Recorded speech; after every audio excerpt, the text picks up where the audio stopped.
नमस्कार दोस्तों, कैसे हैं आप लोग। अंतर बस इतना था, जो आपकी स्थिति को समझता था वो आपकी तारीफ करता था, जो आपकी चिंता करता था वो आपकी परिस्थिति को समझता था।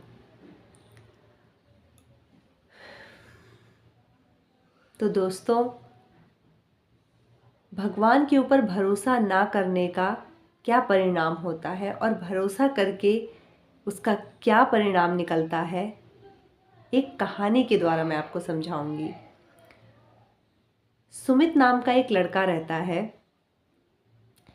जो कि एक दवा की दुकान चलाता है और वो इतना अच्छा मतलब अपना काम करता है। बहुत प्यार से उसको दवाइयों की इतनी जानकारी रहती है, सारे कस्टमर को वो इतने अच्छे से डील करता है कि सब एकदम उसकी बहुत उस एरिया में तारीफ़ रहती है कि ये बहुत अच्छा है, ये कस्टमर को इतने अच्छे से डील करता है, इसको दवाओं की नॉलेज है, इसको पता है कि दवाएं तुरंत ये देता है, वेट नहीं कराता है। मतलब बहुत ज़्यादा तारीफ़ उसकी लोग करते थे।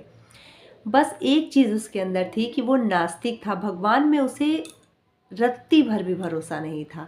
लेकिन उसके पिता समझाते थे कि बेटा देख, भगवान में भरोसा रखना चाहिए क्योंकि उसके सिवा कुछ भी सत्य नहीं है। अब वो तो समझाते थे लेकिन उसे तो समझ में आता नहीं था। इसे लगता था, ये मतलब सोचता था कि नहीं, भगवान तो कुछ है ही नहीं। और उसके पिता बेचारे समझाते समझाते फिर एक समय बाद उनका निधन हो गया। माँ तो पहले ही नहीं थी, अब पिता भी साथ में नहीं। ये अपनी मेहनत जैसे करता था वैसे ही करता रह गया और जब खाली टाइम मिलता था इसको तो ये अपने दोस्तों के साथ ताश खेलता था, क्योंकि ताश खेलना इसे बहुत पसंद था।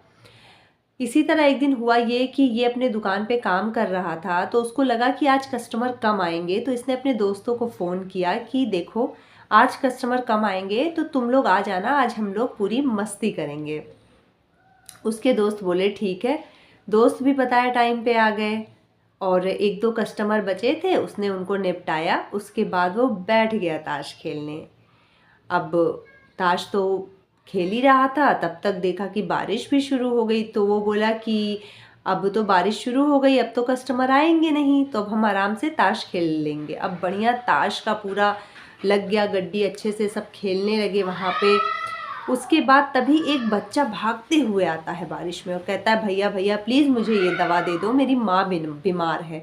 अब उसका मन तो उठने का था नहीं क्योंकि वो खेल रहा था, लेकिन सारे दोस्त कहते हैं अरे जा दे दे, बेचारा भीगता हुआ आया है, दे दे दवा। तो वो उठता है बेमन से और उसको दवा दे करके फिर आकर के बैठ जाता है। वो बच्चा चला जाता है। तभी लाइट भी कट जाती है। तो उसके दोस्त कहते हैं अरे यार लाइट भी चली गई और बारिश भी हो रही, हम भी घर जा रहे हैं, अब हम नहीं रुकेंगे। तो उसके सारे दोस्त जो रहते हैं वो घर चले जाते हैं। उसके बाद फिर ये कहता है कि अब तो शाम हो गई है, लाइट भी नहीं है, तो अब एक काम करते हैं कि शॉप को बंद करके मैं भी अब घर जाता हूँ। तो वो सारा अपना सब कुछ देख दाख के फिर बाहर निकल के शॉप अभी बंद ही करने वाला रहता है, तब तक लाइट आ जाती है। तो वो सोचता है चलो लाइट बंद कर देते हैं फिर चलते हैं। अंदर जाता है तो देखता है कि जो दवा उसने बच्चे को दी थी वो दवा तो वहीं पड़ी थी। अब उसे याद आया कि ओहो, यहाँ तो चूहे मारने वाली जो दवा थी वो उसने उसे दे दी।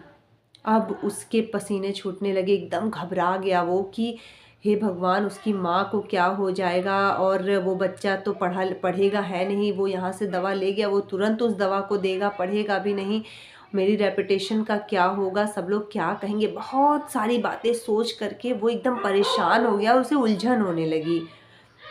तभी उसे एक बात ध्यान आई कि उसके पिता ने कहा था बेटा, जब तुझे कोई रास्ता ना दिखे तो तू एक बार मेरे कहने पे भगवान को याद करके देख लेना, कभी जीवन में अगर ऐसा समय आए। अब वो लड़का सोचता है कि अब मेरे पास कोई रास्ता नहीं, मैं नहीं जानता कि वो लड़का कहाँ रहता है। तभी उसने वहाँ पीछे जो फ़ोटो रखी थी भगवान की, वहाँ गया।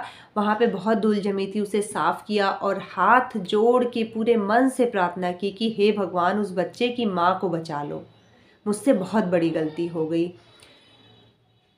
उसके 5 मिनट बाद प्रार्थना करने के वो बच्चा भागते हुए आया, कहा भैया भैया मुझे दूसरी दवा दे दो। तो कहता है क्यों, क्या हुआ, पहले वाली दवा कहाँ है? तो कहा भैया पहले वाली जो दवा थी वो मैं गया था, वो आंगन में गिर के टूट गई, भैया मेरे पास पैसे नहीं है, मुझे दवा दे दो। तो उसने बोला कि ठीक है, और वहाँ तू पानी गिरा करके सब साफ़ सफाई कर देना, और दवा तू ले जा, मुझे पैसे की ज़रूरत नहीं है, और भी चाहिए होगा तो तू आकर के ले लेना। अब वो जब लड़का चला जाता है, फिर वो भगवान के पास जाता है और कहता है कि हे भगवान तेरा बहुत बहुत बहुत शुक्रिया।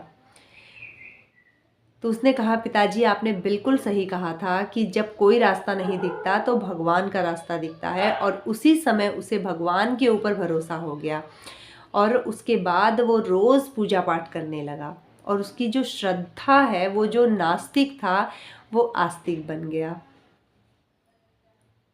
और इससे यही समझ में आता है कि उस पावर के आगे कोई पावर कुछ भी नहीं है, वो चाहे तो सब कुछ कर सकता है। जैसे उन्होंने उस लड़के का भरोसा बनाया रखा ना, तो जो उसके ऊपर भरोसा करेगा, और उसको उस समय उसने अपने आप को पूर्ण समर्पित कर दिया, तो भगवान भी तो पूर्ण समर्पण मांगते ही हैं ना। तो यही चीज़ है। मिलते हैं आपसे नेक्स्ट व्लॉग में, करेंगे ढेर सारी बातें और नए वीडियो के साथ। नमस्कार, जय श्री राम।